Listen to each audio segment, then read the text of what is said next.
So, welcome to all of you in this session on machine learning. And in this session, we will be discussing deep learning.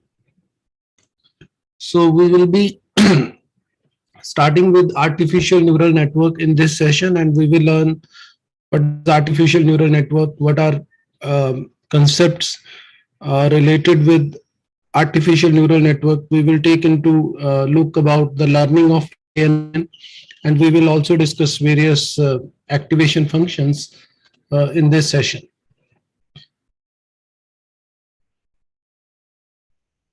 So let's wait for 2-3 minutes, then we will start.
I hope you can see my screen.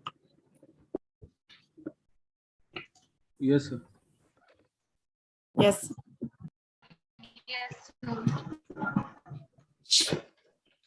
So we are going to discuss artificial neural network in this session, and this is actually also provide a base for deep learning. So we will be discussing all these topics in this session. So before the start of this session, it's very important to understand that this is not a new topic. Actually, the artificial neural network was introduced in 1970s. So this concept is as old as our grandparents or parents, but you can see that this concept become very popular nowadays. So the question is, why this concept popular now? uh, Actually, it is a quite old technique, and it was first proposed in 1970s. Why it was not implemented during that time? Can anybody tell me why artificial neural network or deep learning was not able to see the light of implementation during 1970s, but actually it was proposed during that time? What was the Because reason? data is So during 1970s, when this concept was proposed, during that time, our computer systems or our technology was look like this, as I shown in my this current particular slide. So during that time, we don't have very high processing machines. We don't have data to process artificial neural network. So you can clearly see that the situation during that time was not that great. This is the hard disk which I am showing you in 1956. Actually, we use aircraft to port a hard disk from one place to another. In 1980s, the cost of hard disk is very high. So gradually, the cost of hard disk reduces, the data become convenient, and this is the graph which shows that the hard drive cost per gigabyte has reduced a lot in last couple of years, and even now you are getting actually a cloud storage which make this overall storage cost nearly free. And with along with this, our computation power also increase. So these are the two reasons that during that time we don't have enough computation power and we don't have enough data to implement those concepts.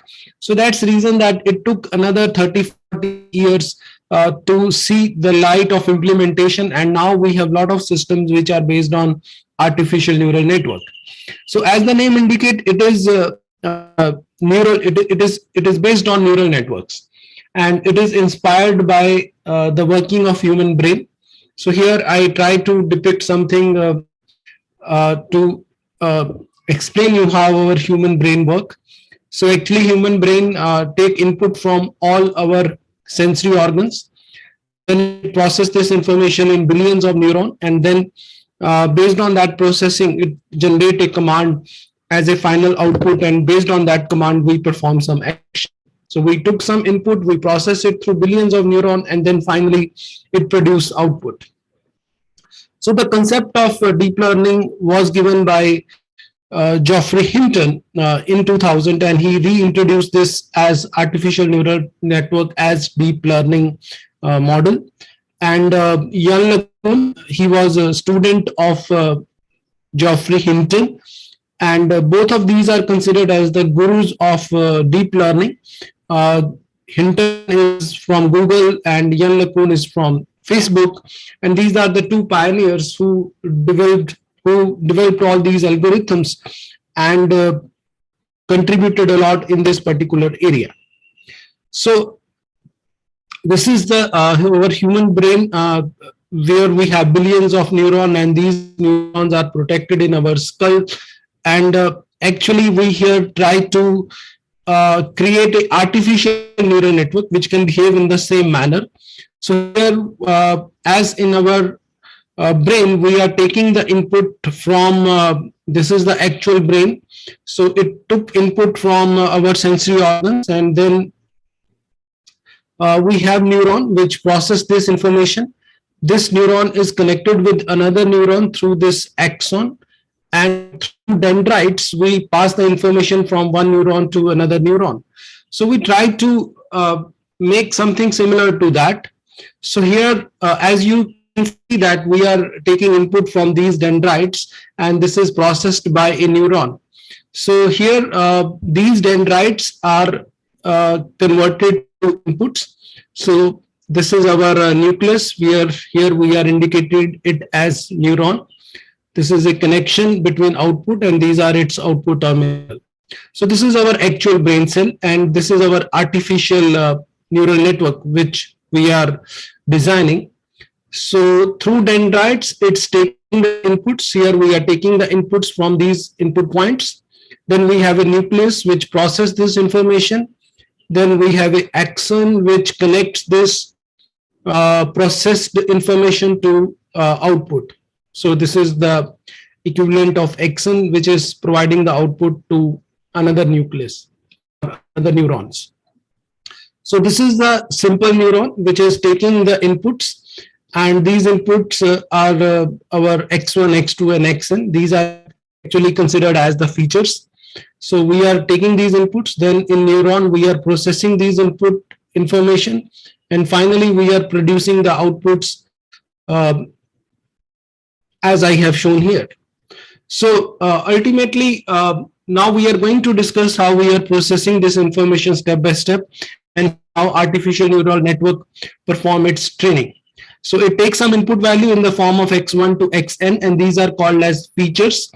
So can you tell me what is the significance of these x1 x2 and xn, how we can equate this to our machine learning problem? Now, at present, you are familiar with machine learning models. You know that in machine learning model, we have some input attributes, we have some output attributes. We want to make predictions for output attribute. So what is these input values? From where we get these input values? So this is my question. And what will be the number of these input nodes? This is the question which I am asking to you. Can anybody tell me? Here we are having these neurons x1 to xn as input. These are our input attributes. So from where we will be getting the values of x1 to xn. Sir, X train. Yeah, so all input attributes will become your input values. So normally what we learned that we have x and y. So our x is considered as input attribute and y is considered as output attribute. So all these input attributes, sometimes we have 3 input attributes, sometimes we have 5 input attributes, sometimes we have 10 input attributes. So all these input attributes will become input nodes. And this is called, this first layer is called as input layer. So here we have input layer, and in input layer we have some neurons. And these inputs is equal to number of our attributes. So if you have 10 attributes in X, so these will be your input values. So this is equal to your input values. Then it is connected through a neuron, and we called this link as SNPs. And all these inputs are actually standardized. You know that all input should be in the same scale. So here we are talking about all these independent variables, and all these independent variables should be in the same scale. And if they are in different scale, we need to standardize it before applying this to neural network. So there will be a pre-processing stage where we will be standardizing all these inputs, and then after standardizing these inputs, we will be giving it to our artificial neural networks. And here we have inputs in the form of x1 to xn. And then these inputs are given to our neuron, and here these inputs will be processed.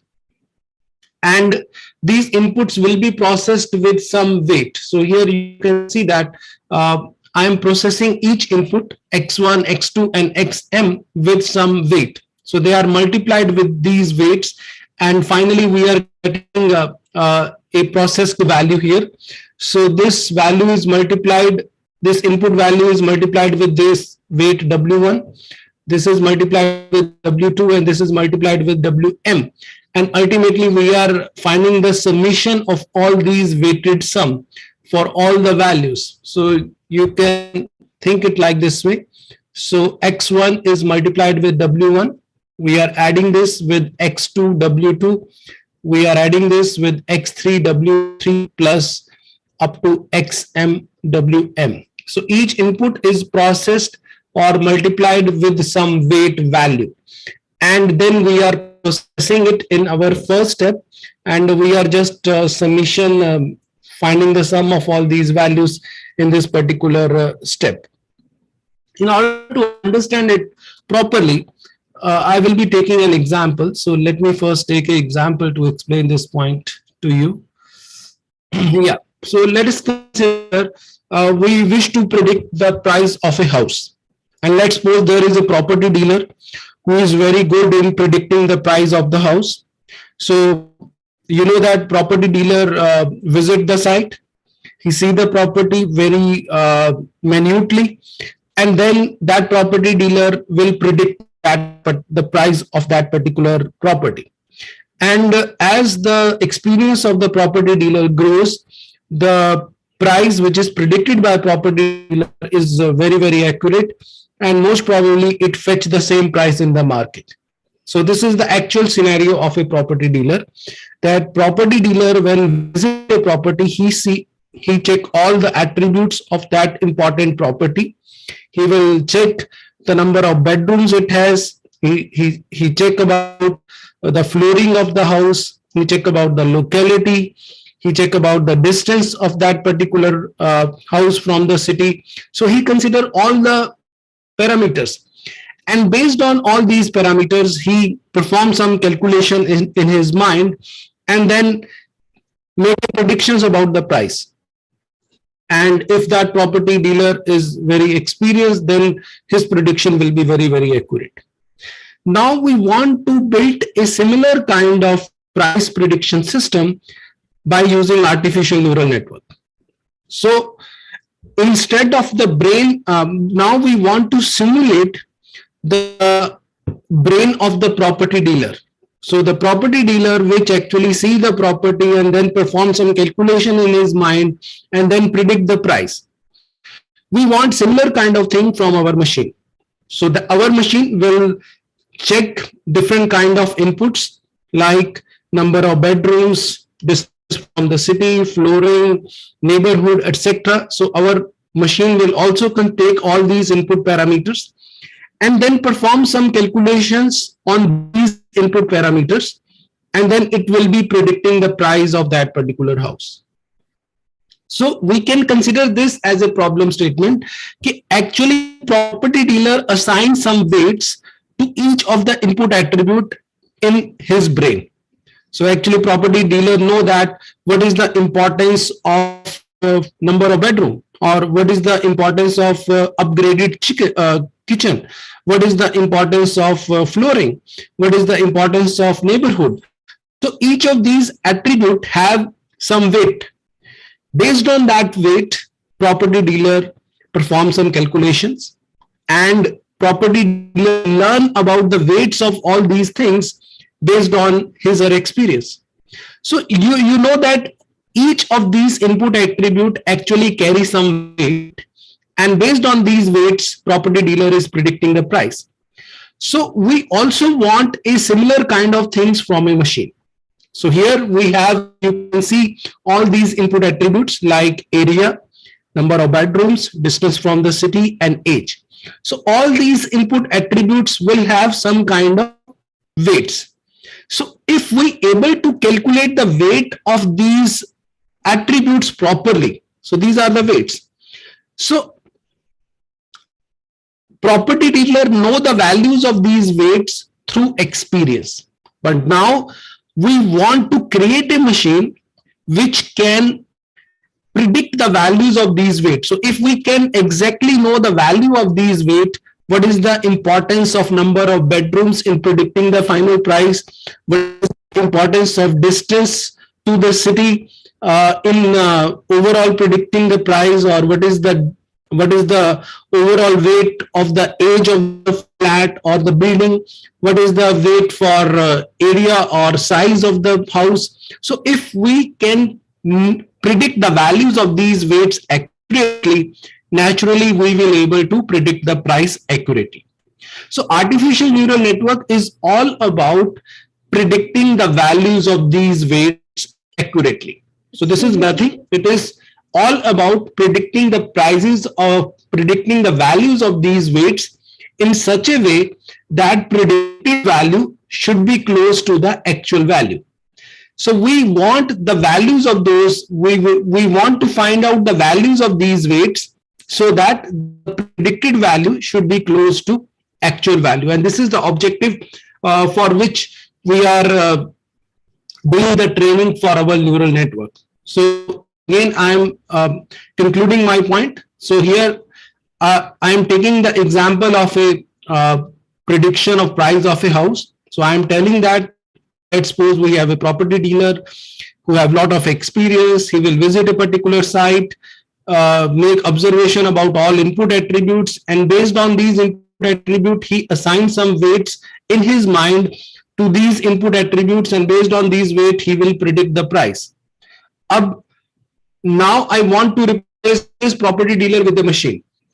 और जो वो weight अपने experience से अपने brain में assign कर रहा था, now I want to assign these weights with the help of machine. So these are the input attributes with which we will be supplying to machine. Machine will process these input attributes with the weights. So if we able to identify these weights properly, we will able to solve our problem statement. So our problem statement is just to find out the values of these weights accurately so that the predicted value should be close to actual value. If you have any doubt up to this point, you can ask me any question.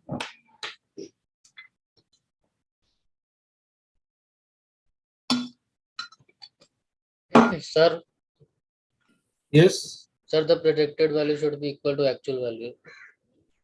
Yes. Okay, sir. So predicted value should be equal to actual value, or it should be close to actual value as much as possible. So this is what our objective is. So we have to find out the values of these weights in such a way that predicted value should be close to actual value, or should be, in ideal situation, it should be exactly equal to our predicted values. So these are the weights which I'm talking about. So here we have input attributes. They will become the features. These values come from the features. As I have mentioned in the example, this will be the number of bedroom, distance from the city, or all the values which you are considering in the X. And these will become your input layer, and they will be multiplied with some kind of weight. And then we are finding in first step, finding the sum of summation of all these values.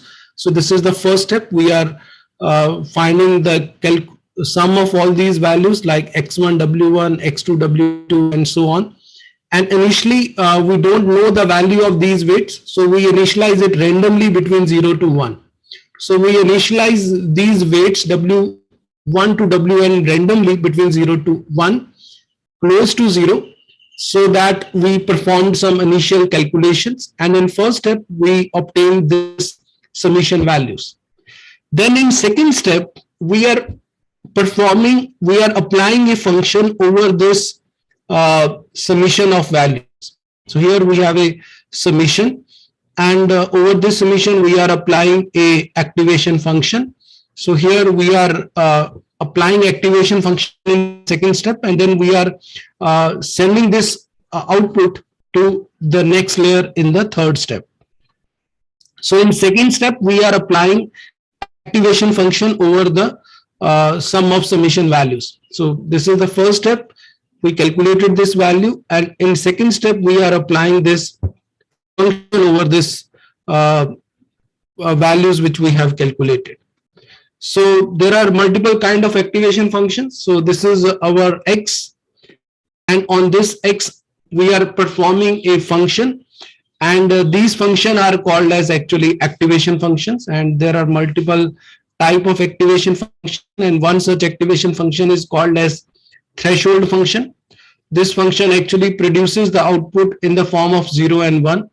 So here it will compare a value. If the value is less than 0, it will be producing only 0, and if the value of this X is more than 0, it will be producing 1. So output is either 0 or 1. So it is producing a binary output. So if the value of X is negative, if the value of this summation is negative, it will be producing 1. And if the value of this summation is greater than 0, it will be producing 1. So this is considered as a threshold activation function. We have another activation function called as sigmoid activation function. So this is our X, and over this X we are applying a sigmoid function, and this sigmoid function is actually producing a smooth curve, and it is again producing the values between 0 and 1. And you know that if the value is less than a particular threshold value 0.5, it will be considered as 0, and if it is more than that, it can be considered as 1. So it is producing a smooth curve, and this activation function is considered as sigmoid. So this X is applied here. Over this we are applying a logarithmic function over this. So when you apply logarithmic function, it produces a smooth curve in this way, and the output is in the range of 0 to 1 in case of sigmoid. We have another activation function which was called as ReLU, rectifier linear unit. So this is a rectifier linear unit. This is again X. So here we are producing the output as max of X comma 0. So if x is less than 0, then we are producing 0. So if x is negative, then the output is 0.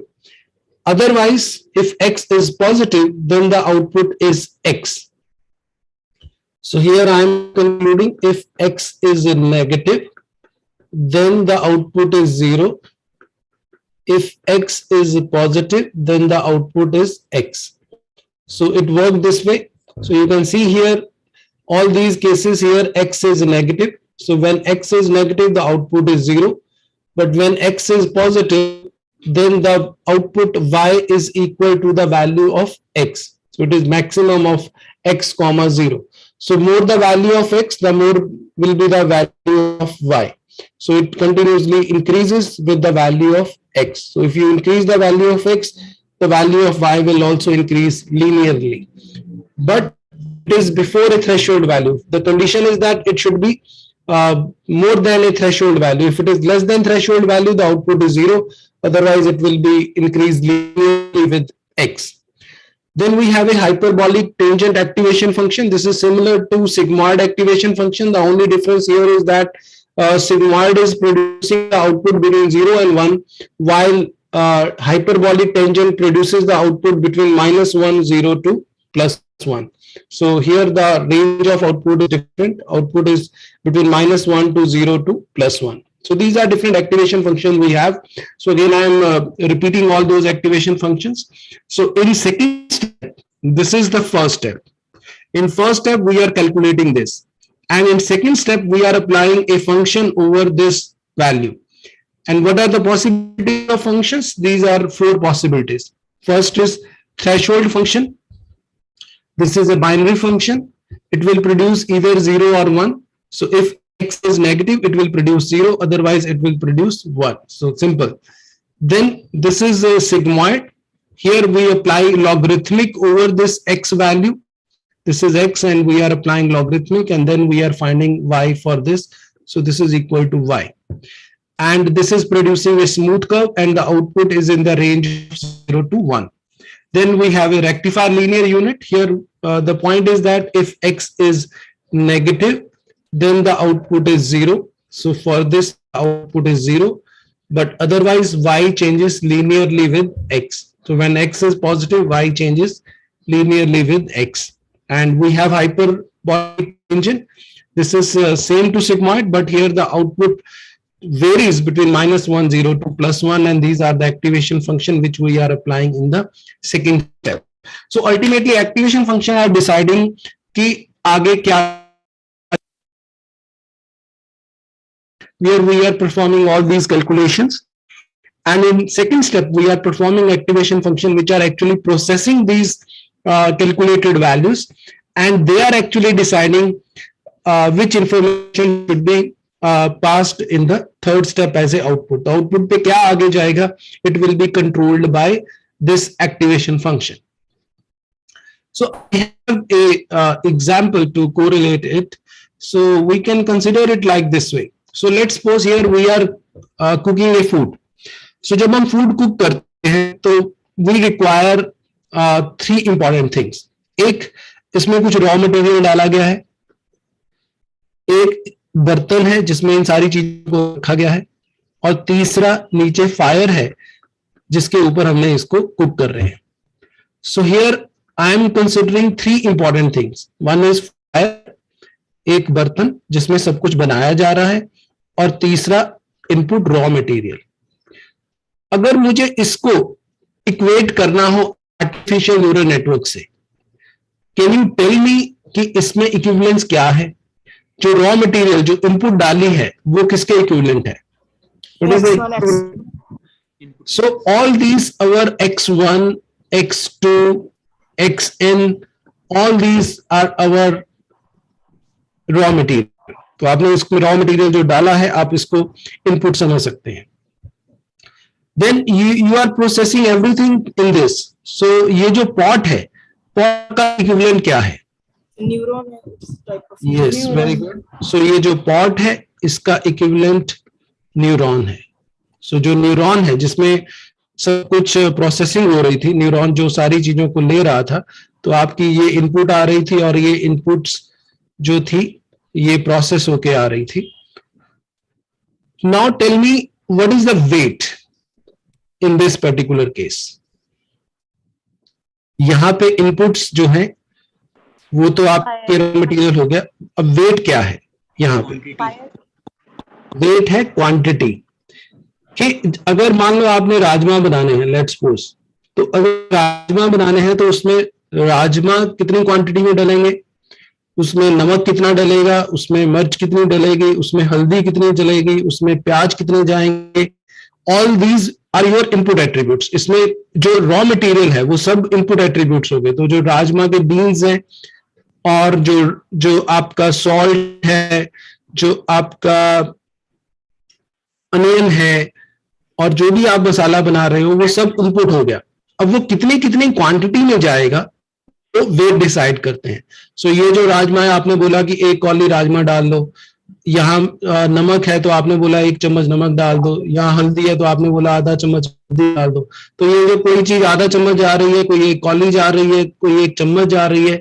सो ये जो quantity है ये weights हैं जो उसको उतने से process कर रहे हैं और सब कुछ आप इसमें डाल रहे हो. तो इसमें सब आपने इकट्ठा कर दिया. तो आपने यहाँ सब इकट्ठा कर दिया. अब ये जो नीचे फायर है इसको किसके इक्विवेलेंट आप मानेंगे? It is activation function. Activation function. या सो ये जो फायर है that is equivalent to activation function. क्योंकि जो फायर है यही डिसाइड कर रही है कि बनेगा क्या. अब आप अगर इस फायर को मध्यम करके चलाएंगे या इसको आप गैस समझ सकते हैं, तो आप गैस को तेज रखेंगे या सिम पे रखेंगे या मीडियम रखेंगे, कितनी देर रखेंगे.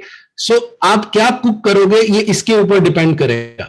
और अगर आपने गैस गर्म ज्यादा तेज कर दी तो कुछ और आउटपुट निकलेगी और अगर गैस को कम रखोगे तो आउटपुट कुछ और आएगी. तो आपका आउटपुट क्या बनेगी ultimately it is directly controlled by the fire कि कितनी देर और कितनी स्ट्रेंथ के साथ आप फायर देते हैं. और ये एक्चुअली कंट्रोल करेगा कि आपका जो फाइनल फूड है वो किस फॉर्म में आएगा, वो उबलेगा या नहीं उबलेगा. इट ऑल डिपेंड अपॉन कि आप कितनी फायर कितनी देर तक देते हैं. So very good, you equated very well. So this is the point which I want to make. So here we have input जो आपने ली अलग अलग रॉ मटेरियल, उसको आपने वेट्स के साथ प्रोसेस किया. किसी को आपने 1 कौली दी तो किसी के लिए चम्मच, किसी के लिए आधा चम्मच, और उन सबको आपने इकट्ठा किया. सो फर्स्ट स्टेप में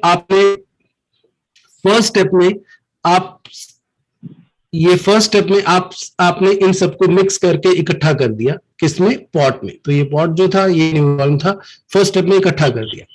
सेकेंड स्टेप में इसको पकाना शुरू किया. जो पकाने का काम था वो एक्टिवेशन फंक्शन है. तो हमारे पास मल्टीपल ऑप्शंस है कि हम किस तरह की आउटपुट चाहते हैं, हम क्या चाहते थे. तो आप उसको तेज कर सकते हैं, मीडियम रख सकते हैं और लंबा रख सकते हैं, छोटा रख सकते हैं. तो उसी तरह से हमारे पास डिफरेंट एक्टिवेशन फंक्शन है विच टेल दैट कि आपको 0-1 में चाहिए या आपको स्मूथ कर्व चाहिए या आपको रेक्टिफायर लीनियर चाहिए या आपको हाइपरबॉलिक चाहिए. Depending upon your task you will decide upon activation function and that activation function will process your input. So this will be processed by this activation function and that activation function's output will finally given in the third step to your output node. So here you can see that finally यहाँ पे आपकी जो output value है वो third step में यहाँ पे आएगी.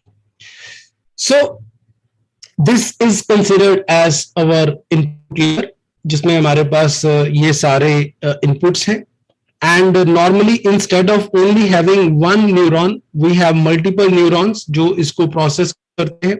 सो this is considered as hidden layer. So you can see that multiple neurons are working in parallel.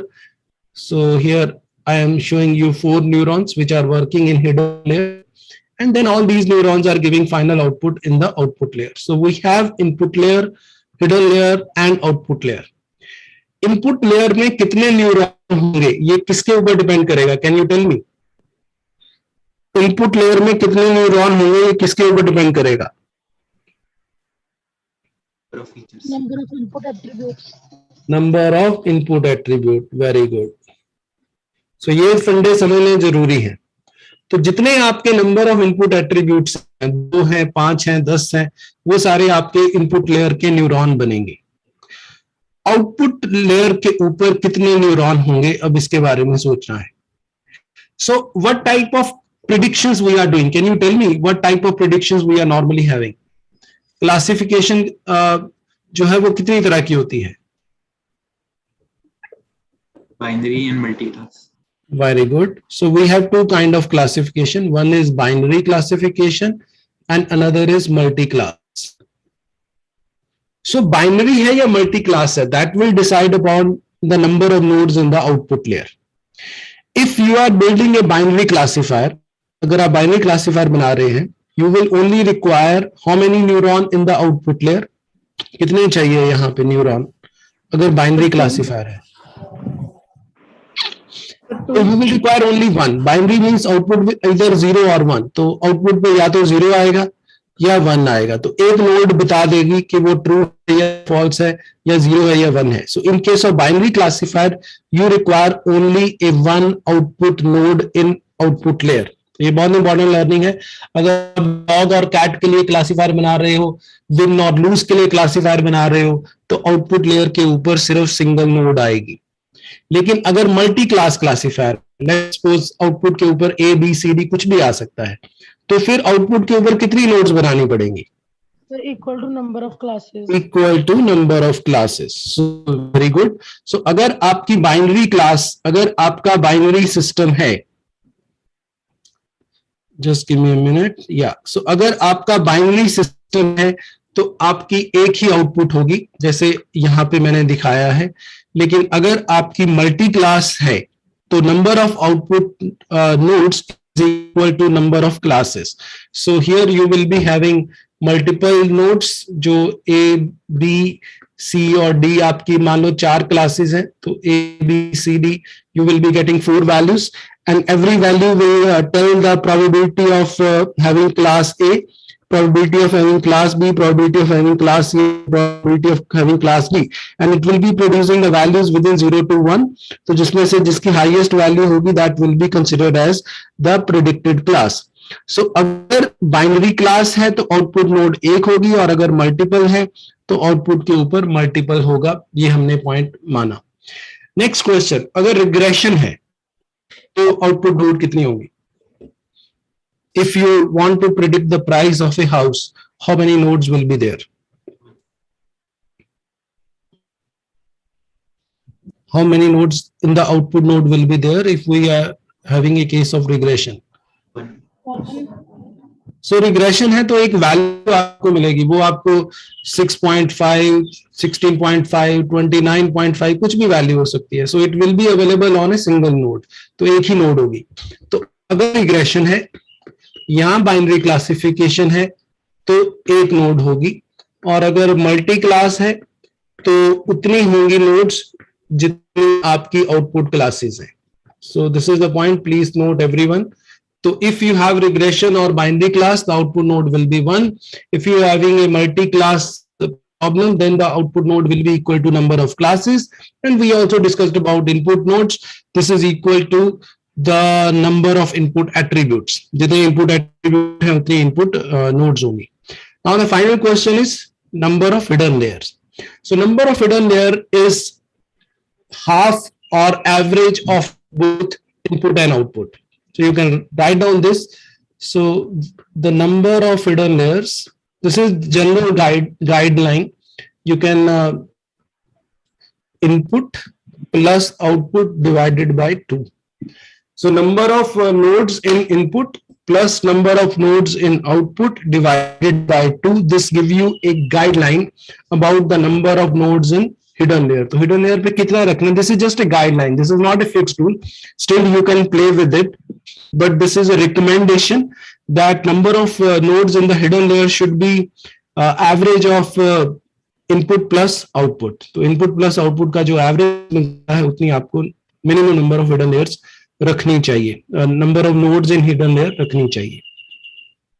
So this is the point। और इस तरह finally we are making it, and then we are building it and finally producing this particular equation, and we are getting some output.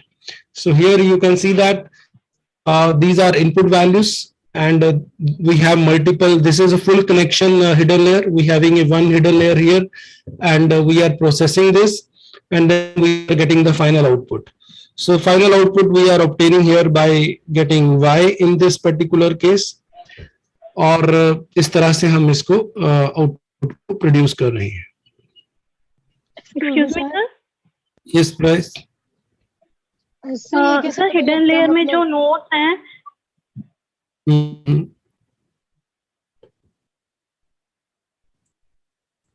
Yes, please. Sir hidden layer में जो notes हैं they are neurons. Yes, सारे ही neuron हैं जो मैं अभी तो- दिखा रहा हूँ. हाँ, पर सर न्यूरॉन्स में तो इनपुट जा रही है ना, तो इनपुट लेयर में जो है उसमें न्यूरॉन्स का क्या काम है? न्यूरॉन्स तो प्रोसेस कर रहा है इनपुट को. हाँ, इनपुट को प्रोसेस कर रहा है, but still we have to be a processing which can store these input initially. So जो भी आपकी वैल्यू आएगी वो कहीं आपको स्टोर करनी पड़ेगी ना, तो that they are the neurons who are just receiving the information. So they are just receiving the information and storing it, and then there are some neurons who are processing those information. So input neuron is just about receiving the information. Output neuron is just about giving the command, final instruction, final results, and in between all the neurons are processing these information.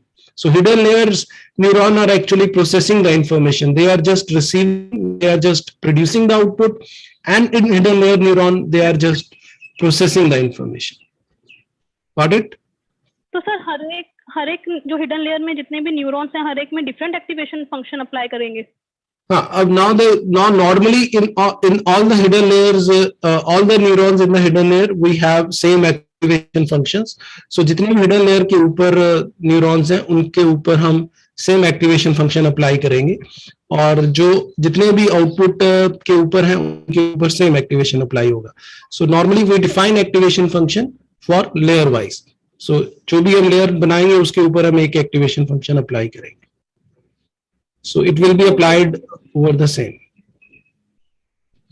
So now let's first understand about how a neural network learns. So this is very interesting point, and I want that everyone should understand it clearly. And if you have any doubt in this, please ask me any question that how final training is performed. So this is very interesting. So here we have all these input values. This is the weight which we are producing. So in first step, we are calculating this summation. In second step, we are applying some activation function, and based on that, we are producing an output value. So this output value is considered as a predicted value, which we will obtain. And I told you that in initially, our objective is to find out the exact value of these weights, but we don't know the exact value of these weights. So initially in first step, we just randomly initialize these weights close to 0. So let's suppose I initialize these weights randomly, and based on these random weights, I will get some output value. So then this output value will be compared with actual value. And of course, there will be a lot of difference between actual and output value. So this is, let's suppose, predicted value. This is the actual value. And the difference between actual and predicted value is considered as cost, or it is considered as error. So you can see that I am just performing sum of square errors. So this sum of square error is considered as cost function, and this is the cost. So this particular step, which I am showing to you, is called as forward propagation. So this step is called as forward propagation, and through forward propagation we are getting predicted value, we are comparing it with actual value, and we are getting a value of cost function. Then based on that cost function we are going back. Then based on that cost function we are going back, and then we are manipulating the value of these weights. So based on these cost function, we are going back and we will update the value of these weights. So we change value of weights, and this particular process is called as backward propagation. So we have forward propagation and then we have backward propagation. Through forward propagation, we calculated predicted value, we compared it with actual value and got a value of error. Then this error will be propagated back and in backward propagation. And through these backward propagation, these weights will be updated. So we will modify these weights. So after updating these weights, we again perform this forward propagation. So फिर दोबारा से forward propagation करेंगे and then again it will calculate predicted values.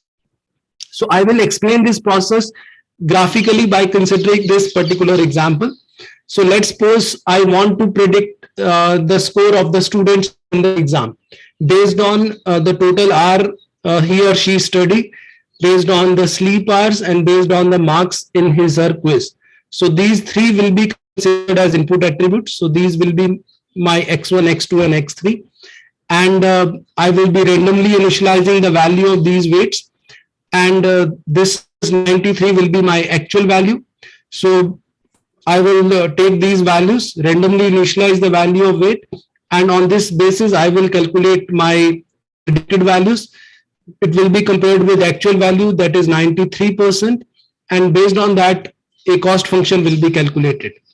Then based on that cost function, we will go back and update the value of these weights.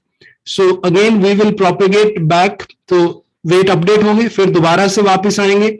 And then we again calculate the predicted values. So let's suppose this time the predicted value is this, actual value is this. So again, cost will be calculated. So फिर वापस जाएंगे और ये process तब तक चलता जाएगा जब तक हमारा ये कॉस्ट जीरो नहीं हो जाता. So again, you can see this animation. So I started with these values as input, apply some weights, calculated actual and predicted value, find the value of error, and then we propagate back. So weights will be updated. Then again, we perform forward propagations. Cost function will update it. फिर वापस चलते जाएंगे, तब तक चलते जाऊंगा जब तक ये C जो है ये जीरो या मिनिमाइज नहीं हो जाता. So when actual value is same with the predicted value, then these weights will be considered as final weights. And this is all about the learning of artificial neural network. So हमारा जो overall purpose था वो था इन weights की value को find out करना, and through forward and backward propagation we find all these weights. One cycle of forward and backward propagation is called as, can anybody tell me? One cycle of forward and backward propagation is called as, we called it as epoch. So आपने सुना होगा term epoch, तो इसको technically बोलते हैं epoch. So एक forward और backward जो कॉम्बिनेशन है उसको हम epoch बोलते हैं, और ये प्रोसेस तब तक चलता जाता है जब तक आपकी सारी वैल्यूज एरर मिनिमाइज नहीं हो जाता. So in this example, I have shown you only one record, but practically in the database there will be thousands of records. So let's consider a practical situation. Here I have, let's suppose, these 8 records, and I want to calculate this. I want to train this neural network. तो इस case में क्या होगा? We will be training all these neural networks in parallel. So first neural network will be trained for first record. Second neural network is trained on second record. Third neural network is trained on third record, and so on. So all these neural network will be trained on parallel with the same value of weights. So it is important. शुरू में आप same value of weight को एक randomly initialise करोगे और सभी records को process करोगे पैरेलल में with a value of weights which you initialized. So for every record you will be getting a predicted values. तो हर रिकॉर्ड के लिए आपको predicted value मिलेगी. So all these 8 will be the predicted values. तो आप parallel में सभी records को प्रोसेस करोगे and you will be getting 8 predicted values. Then you will be comparing these 8 predicted values with 8 actual values. तो ये आपकी 8 actual values आ जाएंगी और इनका आप सभी का सम करेंगे. इसका जो भी एरर है वो सबका फाइंड आउट करेंगे and time summation it for all the records. So पहले रिकॉर्ड में जो डिफरेंस है सेकंड का थर्ड का सभी रिकॉर्ड्स का डिफरेंस फाइंड आउट करने के बाद एक सिंगल कॉस्ट फंक्शन आएगा. So this cost function is a single value for all the 8 records. Then this cost value will be sent back and it will set the weights. And अब weights की tuning होगी और जो भी weight की tuning होगी वो सभी records के लिए same होगी. So then it will be adjusting all the weights and this way tuning is performed or training is performed for multiple records. तो एक पूरे का पूरा ब्लॉक एक साथ प्रोसेस हो रहा है और उस पूरे के पूरे ब्लॉक को हम प्रोसेस करने के बाद एक जो वैल्यूज है वो प्रिडिक्ट कर रहे हैं and we are finding the values of these weights. If you have any doubt you can ask many questions. So this animation explain you everything. So here we are performing forward propagation, calculating error, and then we are moving backward propagation, or we are doing this process again and again until the cost function is minimized. And when the cost function is minimized or zero, we will be getting final value of weights. And one cycle of forward and backward propagation is considered as epoch. If we have multiple records, then training will be performed in parallel for all the records. So that's why we require a CPU and GPU which can perform parallel processing for deep learning neural network. Then these predicted values will finally compared with the actual values and we are getting a final single value of error, and that single value of error then go back and finally the weights are adjusted, and this process will be repeated again and again until the cost is minimized. So this way our neural network got its training. If you have any question, you can ask me any point at this point. Excuse me, sir. Yes. Sir हमें ये कैसे पता लगता है कि हमें मतलब कौन सा एक्टिवेशन फंक्शन अच्छा रिजल्ट देगा या हमें कितने नंबर ऑफ इपोक्स लेने हैं? So yeah, so these things are called as performance tuning, parameter tuning. So normally as a data scientist, you have to try multiple activation functions. There are some guidelines about binary and multi-class classification. So आप देख सकते हैं कि अगर आपको binary output चाहिए तो you require either threshold और सिग्मॉइड. सो इस तरह से हमारे पास कुछ तरह से आइडिया लग जाता है कि अगर बाइनरी क्लासीफायर लगाना है तो आपको सिग्मॉइड यूज करना है, because sigmoid is producing the output between 0 और 1. So then you have only 2 selections in binary classifier, either sigmoid और थ्रेशोल्ड. सो थ्रेशोल्ड जो कर्व है that is not smooth, but sigmoid is a little bit more smooth curve. And so if you are building a binary classifier for output node, we commonly use sigmoid. तो output node के लिए हम sigmoid लगाते हैं, और जो hidden layers हैं उनके लिए जो most commonly बचता है फिर वो बचता है ReLU. So we commonly apply ReLU for hidden layers and sigmoid for output layer, but these are not fixed. You can always try, and these are considered as performance tuning. Even you can repeat multiple hidden layers. So hidden layers kitni hongi, this is also not defined. You can have 1 hidden layer, you can have 5 hidden layer, you can have 10 hidden layers. So you can you have to perform performance tuning, and based on that you have to select or design a optimized network. Okay, sir. Now my question to you, yeah, please. Sir, in case we don't have the actual value, maybe depending on the prior data, we have the previous values, but we don't have actual value for the final maybe experiment or prediction we are doing. So how to check the reliability of the predicted value? No, this is very basic funda. We discussed in the beginning कि supervised machine learning में आपके पास actual values होनी चाहिए. So if you don't have actual values, you can't apply artificial neural network. So ये पहली requirement है कि आपके पास actual values होनी चाहिए, और ये supervised learning का केस था. तो हमारे पास input data भी है और output labeled data है. तो if you don't have labeled data, then you can't apply classification. You can't apply artificial neural network. You can only apply classification if you know actual values. This is the first requirement. Okay, can you tell me how we will adjust the weights? So ये weights जो हैं वो कैसे हम change करेंगे? So adjusting the weight is very technical stuff, because अगर आप randomly weight change करेंगे तो it will not going to solve the problem. with respect to error. तो अगर हम वेट्स को रैंडमली ही चेंज करेंगे, लेट्स कंसिडर दिस कि I have a system where I have to find out the weight 25 weights. You can see here these are 1 2 3 4 5. तो मेरे पास ये 5 नोड्स हैं और हर इनपुट के लिए मुझे 5 वेट्स फाइंड आउट करने हैं. तो x1 के लिए मुझे 5 वेट फाइंड आउट करने पड़ेंगे, x2 के लिए मेरे पास कुछ 5 वेट्स फाइंड आउट करने हैं. For every input I have to find out the value of 5 weights. So यहाँ पे मान लो मेरे पास अगर 4 इनपुट है तो मुझे 20 वेट लेने हैं, और अगर आपकी 5 इनपुट्स हैं तो आपको 25 वेट्स फाइंड आउट करने पड़ेंगे just for 5 hidden layers. So in this example we are calculating the possibilities of finding the values of 25 weights. और इन 25 weights की वैल्यू 0 से लेके 1 में कुछ भी हो सकती है. तो आप रैंडमली कैसे चेंज करोगे? वो तो बहुत सारे कॉम्बिनेशन बन जाएंगे. 0.1 करोगे, 0.2 करोगे, 0.11 करोगे. So how you change the values of these weights? So this is very tricky. So one solution is कि आप brute force approach use करो और randomly change कर दो. So if you change randomly, then you can see that the possible combination for this will be 10 raised to power 75 combinations. अगर मान लो मैं 1000 neuron लेता हूँ, मेरे पास एक नेटवर्क में लेट्स सपोज 1000 न्यूरॉन है, तो टोटल कॉम्बिनेशन जो है वो 10 रेज टू पावर 75 कॉम्बिनेशन हो जाएंगे.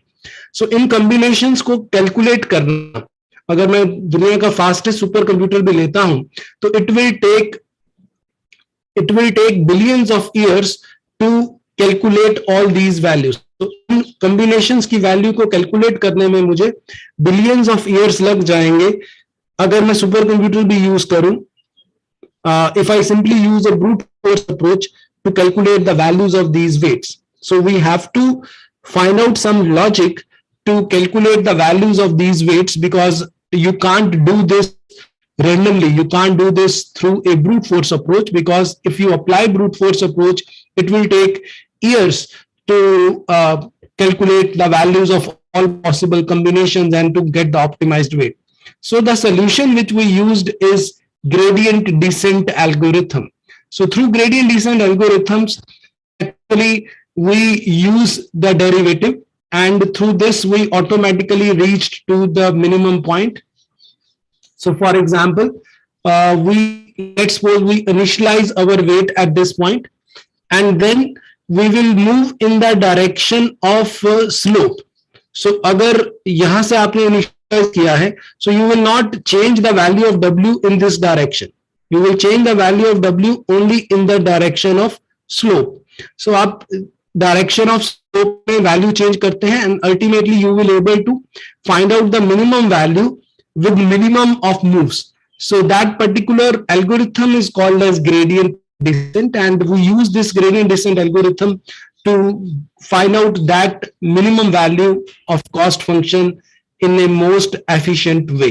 So this is very important algorithm which we used in training of artificial neural network, and it helps us to find out the minimum value of cost function with minimum number of steps. So we are not doing it randomly. We are not doing it in a brute force way, because there will be a lot of combination and it will consume a lot of power. So we will be using stochastic gradient, which will be giving us a minimum value in shortest minimum time. So when we will be building deep neural network or artificial neural network, we will be using this stochastic gradient descent. Okay, last question. I will be winding up this session. Can anybody tell me what is the difference between artificial neural network and deep learning?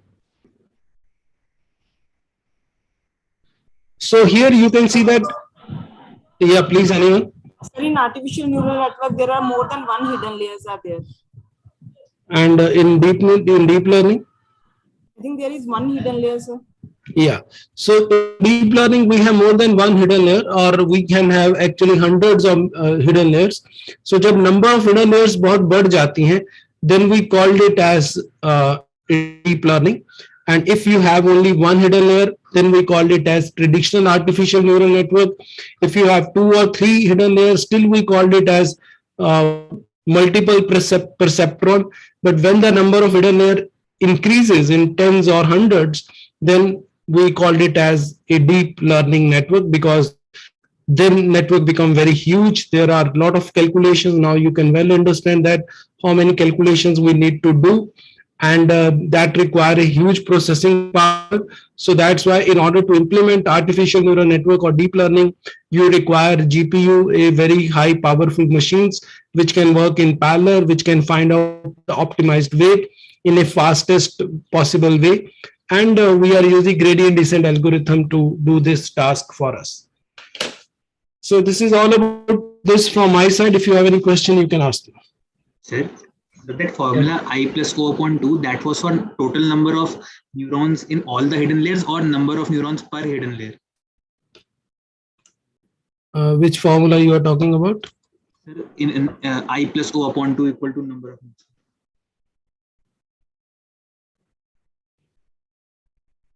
Okay, so yeah, I plus O. This is for each hidden layer. So this is for each hidden layer. In each hidden layer, you have to use a number of nodes. So this is the way to decide number of nodes in each hidden layer.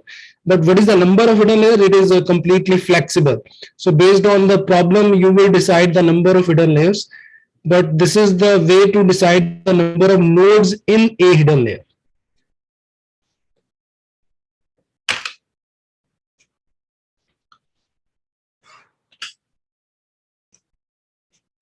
So Sir, yeah, please. sir, in multi-class classification, can we do that? We use only one node in the output layer and say that for first category we assign number 1, for second we assign it number 2, and for third number 3, and train it likewise. Is it possible? No, it is not possible because we have to take the probability of each node. Her node की probability लेनी पड़ती है और single node can't do this. So there will be multiple nodes and every class will be giving its own probability, and finally we are going with the class which is giving us maximum probability. So of course, can we have a multiple hidden layer? The answer is yes. So if the problem is complex, we need more flexibility. So in order to have more flexibility, we add more hidden layers. So yes, in a case we can have multiple hidden layers. Sir, can we say that more the number of hidden layers are there and the accuracy of the model will be? Yes, ultimately you can see that the flexibility of your model will improve.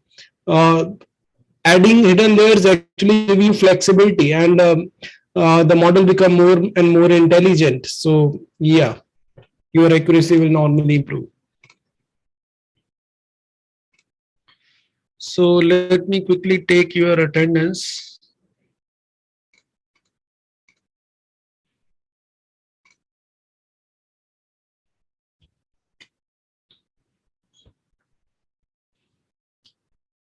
And in next session, we will be implementing it. I am not doing experimentation in this session. So वो अगली बार करेंगे.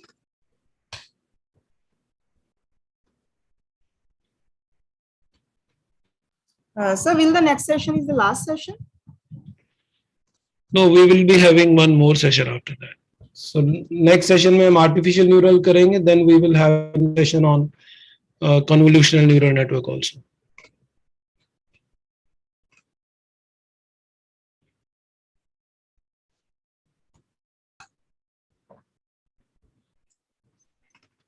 So Yes, this sir. is yeah, please. Sir, there is no quiz today. Pardon? Sir, will there be quiz? Just wait a minute.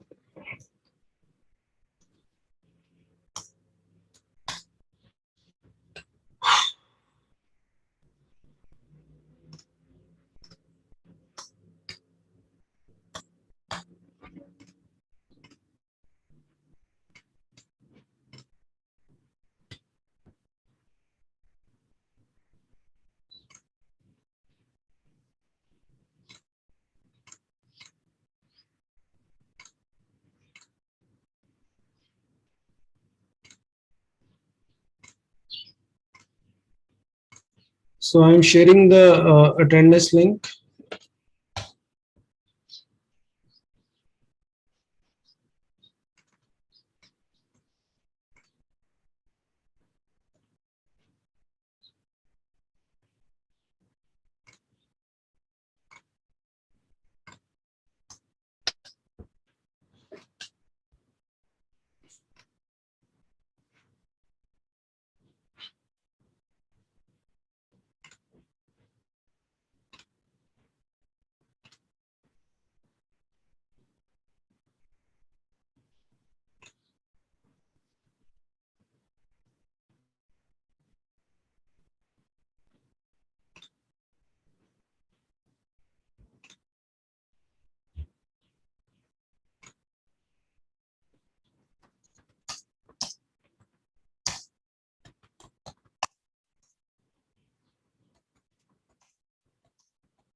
Sir, will there be any quiz also?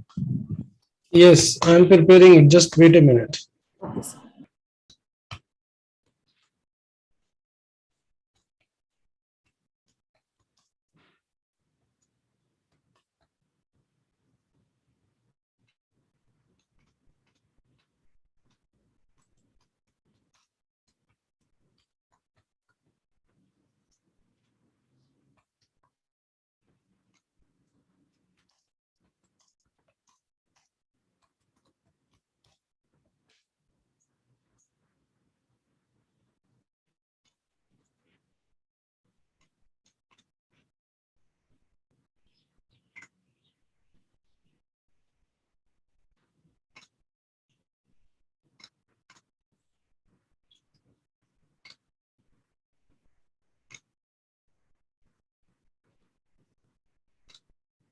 So I am sharing the link for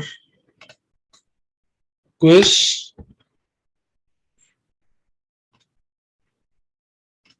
So there are only 3 questions.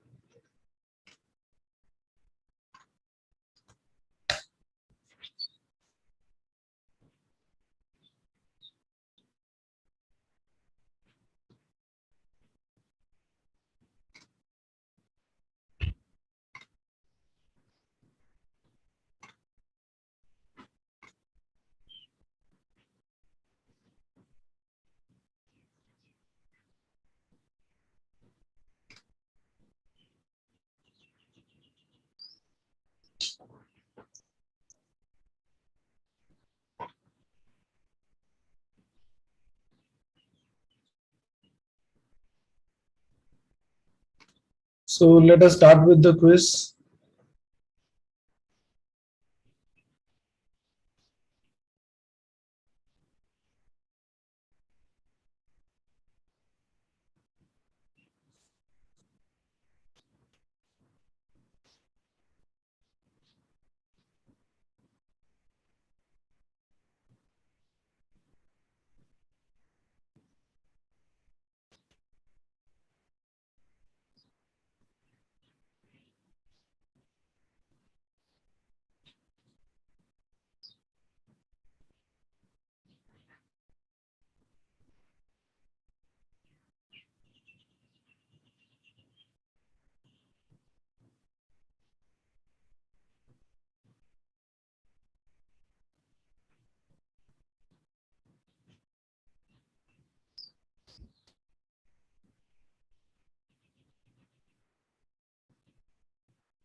Last question.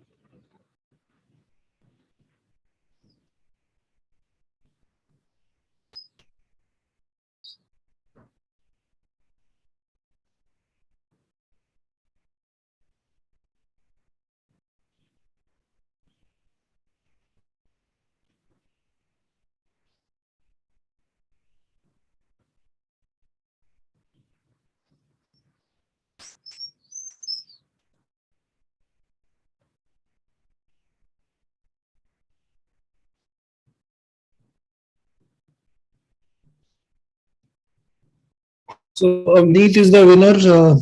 Congratulations, Avneet. Can you introduce yourself?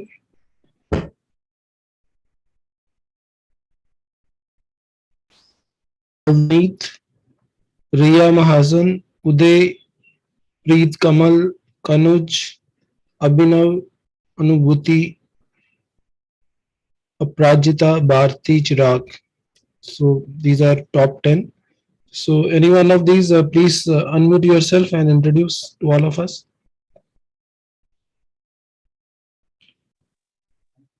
Good evening, sir. I am Preet Kamal Kaur, research student from Punjab University, Patiala.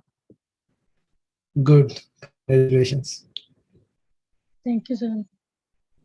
Yes. Good evening, sir. Good evening. So my name is Bharti. I am research student in Thapar. You are from which institute? Sir, from Thapar Institute of Technology. So what you are doing? Sir, I am research scholar. In which department? Sir, in CSCD department. Good. Thank you, sir. Yes, next.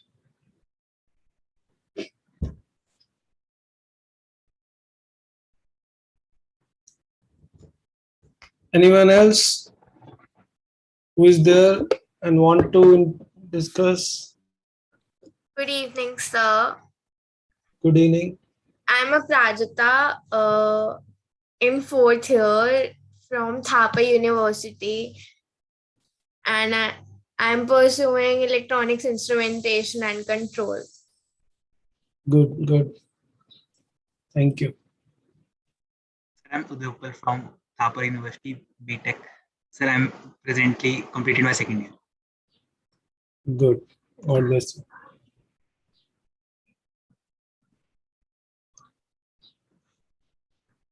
Okay, bye bye. Thank you. So next week we will be implementing artificial neural network, and then we will be discussing a convolutional neural network, and then we will wind up this course. So we have two more sessions. Thank you, sir.